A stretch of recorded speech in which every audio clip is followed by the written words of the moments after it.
Hello. This is the 1,000 subscriber special. I mean, I'm not really good at talking in a video. I'm good at doing what the topic is. I mean, doing the review, filming the show. So I might be a little bit rusty on just straight up talking videos, answering questions, because this is a Q&A video. Thank you guys so much for 1,000 subscribers. I mean, October 9th, 2020, I believe, is when I started. And looking at other people, I feel like I had a little bit of an easy come up.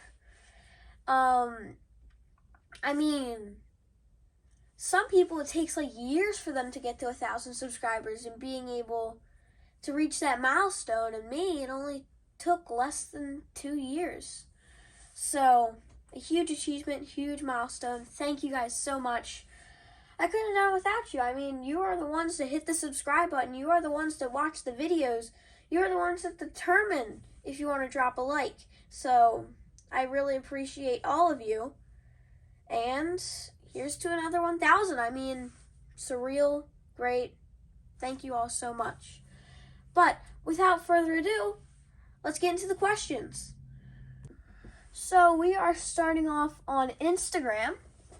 And the first question comes from PCWF PickFed, and it says, favorite match to film? I mean, this is a pretty tough one. I mean, I have 3 matches in my mind. I have the triple threat match from Ground Zero. Go watch it if you haven't already. Then you have the women's match, the Bianca versus Sasha at WrestleMania. Most underrated match, I believe, that I've ever made. Then you have War Games 2. Actually, fun fact, I filmed both the War Games matches while I was sick. I just realized that. I filmed both of the War Games matches while I was sick. But the War Games 2, War Games 1 was atrocious. Then you got the final one, which is Kenny Omega versus Bobby Lashley at, what's it called? Sold Out, yeah.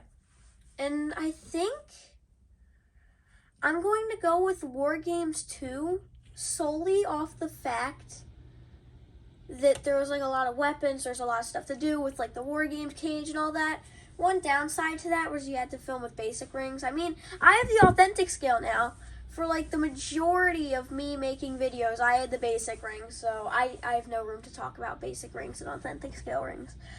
But next question comes with Cracked Head Crafty. Favorite rivalry of AFWE? I mean, I think it's obvious here. The biggest rivalry ever in AFWE, the Bullet Club, formed at Beast in the East. The Bullet Club formed at Beast in the East. Then they had Cody Styles and Finn.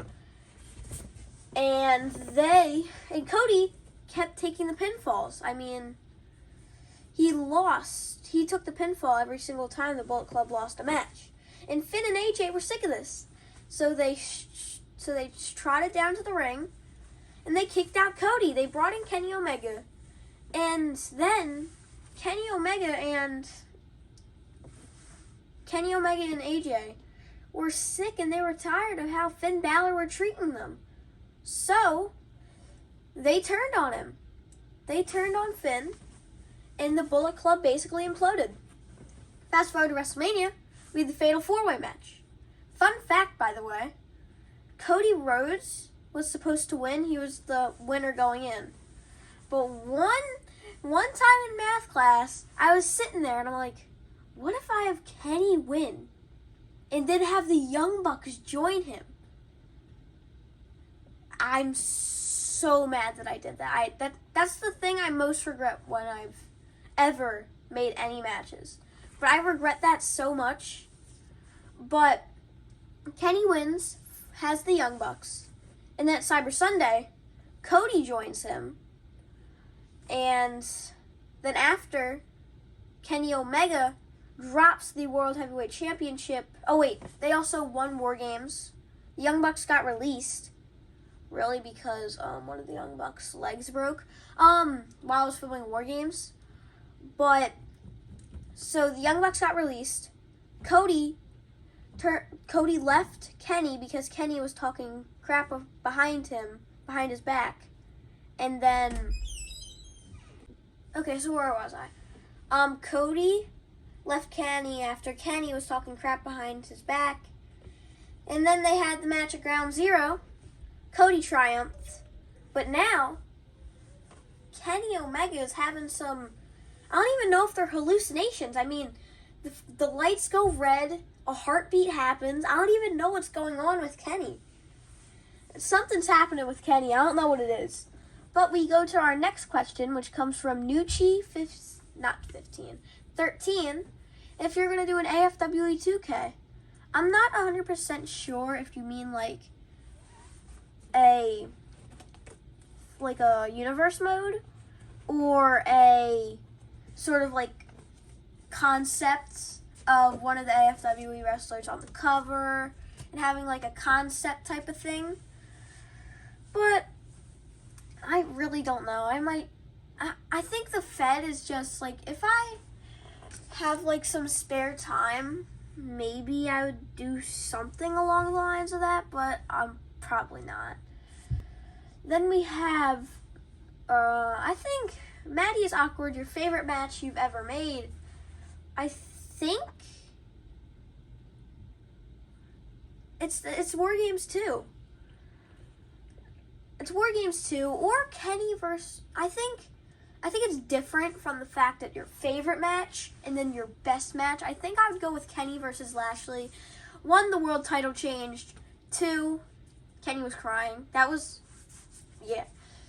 And honorable mention, by the way, to Rey Mysterio versus Damian Priest. It wasn't the best match ever, but the pop, bro. The pop that happened, the pop in the live chat when Rey Mysterio won the belt, bro. That was peak. Peak pop right there. Peak. Absolute peak. I think the greatest pop in AFWE history. But we go to Balor Boy Figs, which says, dreamed Damian Priest match. As most of you guys know, I believe, Damian Priest is my favorite wrestler right now. And if I were to pick anyone to face Damian Priest, I think the obvious answer, I think, would be Roman. Two styles, I believe, are somewhat similar. But, yeah, I think I'm going to go with Roman. 1, because he has the belt. I don't even care if he wins or loses, just to get title shot. But two styles of the same clashing. I think Priest versus Roman would be a dream match. Then we have Riley Clark, which is, what is your favorite AEW figure? Now, this figure is arguably a top 3 favorite in my collection. And I'm going to have to go with the unmatched one, Kenny Omega. The figure's posing, bro. It's the greatest posing figure I've ever seen. The posing is the greatest posing I've ever seen on a figure that I have, bro. It's so good. The figure, it's perfect. I mean, he doesn't come with the jacket. I had to put on the Series 4 jacket, but eventually I just put on the Elite 83 Drew McIntyre jacket. But that figure is an absolute heater. An absolute heater of a figure. And then we have Jaden_Gamerboy says, what got you into pick fetting? I think it was the pandemic. So I am a big basketball fan. I don't know if a lot of people know. But ever since COVID started, basketball, every sport got, what's it called? I say postponed because I can't think of the word right now. But all sports got postponed. But the one thing on TV, I was scrolling through the channels, I was bored as ever. Raw. It was Monday Night Raw. I believe this was 2 weeks after WrestleMania. And we were on the road to Money in the Bank. I remember AJ Styles came back from this boneyard match. What is a boneyard match? I mean, I purchased the network, and Money in the Bank 2020 was my first pay-per-view back. And a lot of these people I've never even seen before, because I stopped watching wrestling in like 2015. Stopped watching wrestling, got into basketball, and now I'm back into wrestling. I don't even know who half these people are. So that was what got me back into wrestling. But back into pick fetting was, I had this bin, right? A bin sitting in my closet, had figures in it. A bunch of basics, that basic CM Punk you see in the crowd, the basic Batista, the basic Brock Lesnar, basic Sheamus. A lot of the figures you see in the crowd are figures I had in my old bin. The Jimmy, Bryan Danielson, the majority of those figures in the crowd I had in my bin. So, and then my mom said she's going to Target, and she said, "Do you want anything?" I'm like, "Look at the figure section," and that's how it all started. I somewhat regret it, of the money that I've spent, but it's whatever. Next question comes from PW Juice, I think, and it says, "How many people are a part of your production?" It sounds like 2 of you commentary. No, it's just me, the man doing this video, just me. I mean, you could say that 2 people you kind of hear. I mean, Ground Zero, my voice was absolute shot. That was the worst I've ever done commentary. My voice was absolutely shot when I was doing Ground Zero commentary, which I apologize about that. I hope you still enjoyed the show. But yeah, absolute shot, my voice. And only me. And then, oh wow, we're out of questions on the Instagram side of things. Let me open TikTok and get to the few questions we have on there. I'm gonna have to flip on and off the video because I don't have TikTok on my iPad. I was reading the questions off my iPad. But the first question comes from All Star Figures, which says, "Any advice for anyone going into pick fetting, and congrats on 1K. Thank you, by the way. And I think you should just, if you've ever just ran out of ideas, your brain is just burnt out, watch other people's matches, watch other people's pick feds. That's where all my spot ideas and everything that I have had ideas from came from. Other people's feds, because I'm seeing oh, these people can do this with their figures. Why can't I throw that into a match? Or why can't I book it that way? Oh, that's a pretty cool finish, Watch other people's stuff. And that's where most of my ideas stem from. Also, you don't need a bunch of figures. You don't need the highest quality camera, as long as you're having fun. You don't need to be the best pick fit out there. You just need to have fun, and fun's the only thing that matters. Yeah, you can get a bunch of viewers and all, but you get a bunch of viewers, but you aren't having fun. You feel like you're forced to do this. It's not worth it if you're feeling forced because you have all these viewers and all of that. It's not the same, I don't think, if you're feeling forced that you have to film this, or forced that you have to put the title on this person, So don't listen to critics. Don't listen to people's ideas unless you want to go with that idea. Don't feel pressured into making videos. If you don't feel like making videos, then take a break. It's that easy. But yeah, have fun and start off small. Then we have a question from Hunter Wrestling saying, "Who is the wrestler of the year so far?" I think the consensus answer here is Cody, but I think I'm going to go with Seth. I mean, Seth been putting on stellar matches with Cody, stellar matches before Cody was here. The Shield, the Dusty Rhodes attire, Seth, I believe, is the wrestler of the year so far. If you count the feud that he had with Edge, absolute stellar feud right there. the whole visionary character, I mean, I throw some points in there for his theme song. Best theme song in WWE, argue with the wall. But I think that Seth Rollins has putting on stellar matches, stellar character.